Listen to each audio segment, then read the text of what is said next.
क्या कोई पत्थर किसी को अमीर बना सकता है?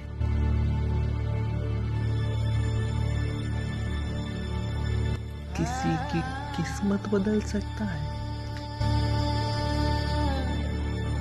क्या कोई पत्थर सोने की बरसात भी कर सकता है?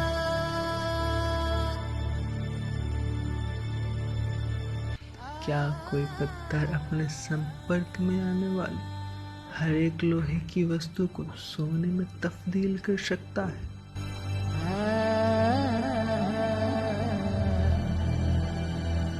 नमस्कार, मेरा नाम है सूरज कुमार। स्वागत है आपका हमारे चैनल पर। पारस पत्थर से जुड़ी कई कहानियां आपने सुनी होगी। अगर नहीं सुनी तो बने रहे हमारे साथ। Subscribe to our channel and press the bell icon to never miss an update. क्या कोई पत्थर अपने संपर्क में आने वाली हर एक लोहे की वस्तु को सोने में बदल सकता है? ऐसा ही सदियों पुराना दावा मिलता है पारस पत्थर का। दावा है ये पत्थर अपने संपर्क में आने वाली हर एक लोहे की वस्तु को सोने में तब्दील कर सकता है। वह पत्थर जिसे आज तक कोई नहीं ढूंढ पाया।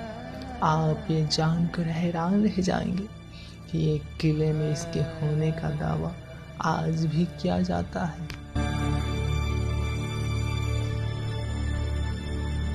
वह किला है मध्य प्रदेश की राजधानी भोपाल से 50 किलोमीटर दूर रायसेन किले में।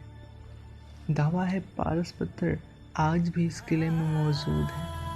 रायसेन किले, इस किले का निर्माण एक हिंदू राजा ने 11वीं सदी में बलुआ पत्थरों से करवाया था, जिस राजा का नाम था राजा रायसेन। माना जाता है इसी राजा के पास पारस पत्थर मौजूद था। लोगों का यह भी मानना है जो इस पत्थर को छू लेता है वह अमर हो जाता है। और इसी पारस पत्थर के लिए कई राजाओं ने रायसेन पर हमला किया, कई लड़ाइयाँ लड़ी गई, कई युद्ध हुए, जिसमें बलुआ पत्थरों से बने इस किले को धाराशाही करने के लिए करीब 14 बार तोपों से हमला किया गया, लेकिन तब भी वह किला सीना ताने खड़ा रहा।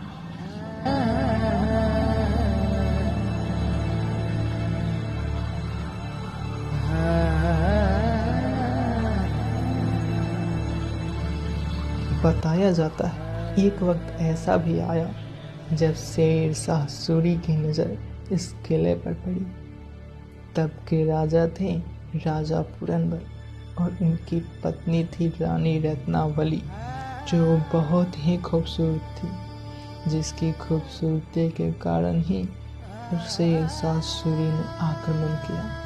लेकिन जब राजा पुरंदर को यह बात पता चला तो उन्हें यह बात नागवार गुजरी और उन्होंने अपनी ही तलवार से अपनी सबसे सुंदर पत्नी की गला काटकर हत्या कर दी। ऐसा माना जाता है पारस पत्थर के मालिक राजा राय सिंह ने पत्थर को बचाए रखने और मालिक बने रहने के लिए कई लड़ाइयाँ और कई युद्ध हुए। लेकिन उन्हें जब लगा कि वह युद्ध हार जाएंगे तो उन्होंने उस पत्थर को किले के एक तालाब में फेंक दिया और यह बात किसी को नहीं बताई। अंततः राजा का युद्ध में मृत्यु हुआ और किला वीरान हो गई।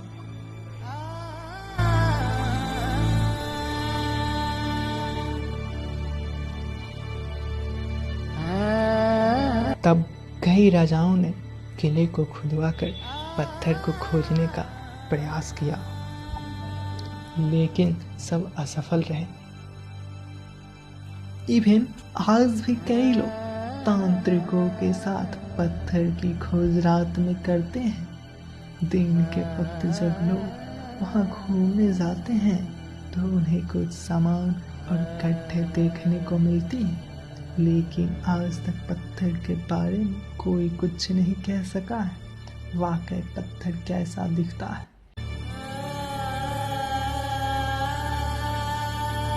दिखने में कैसा है?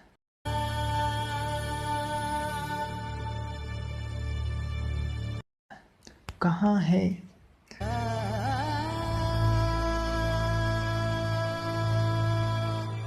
पत्थर है भी या यह एक मिथ है। हालांकि आपको बता दे, आज किला धीरे धीरे खंडहर बनते जा रहा है।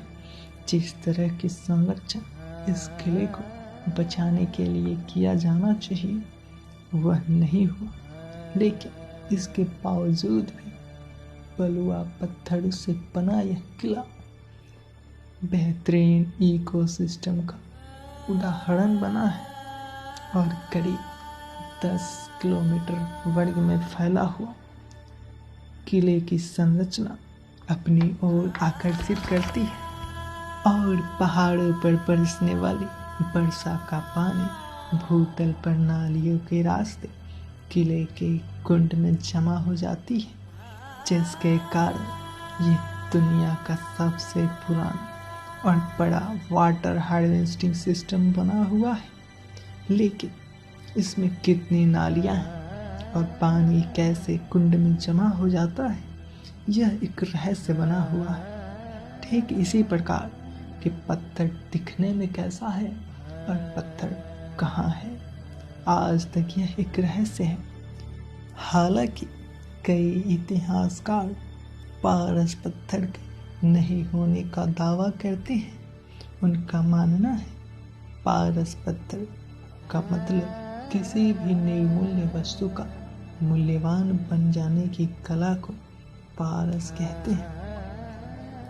यही कारण है कि रायसेन की किला बलुआ पत्थरों से बनने के बावजूद बेहतरीन इकोसिस्टम का एक उदाहरण बना है और रेनिंग वाटर हार्वेस्टिंग सिस्टम के कारण दुनिया में सबसे पुराना सिस्टम बना है, जिसके कारण यह किला अन्य किले से मूल्यवान पारस शब्द को परिभाषित करता है, जिसके कारण रायसेन किले का इतिहास शौर्यवान बनता है। हालांकि पुरातत्व विभाग को इस पत्थर से रिलेटेड कोई सबूत नहीं मिले जिससे इस पत्थर के होने का दावा किया जा सके। अगर होते तो किसी न किसी संग्रहालय में हमें देखने को जरूर मिलती। ऐसे में पारस पत्थर के बारे में आप क्या सोचते हैं, हमें कमेंट कर जरूर बताएं।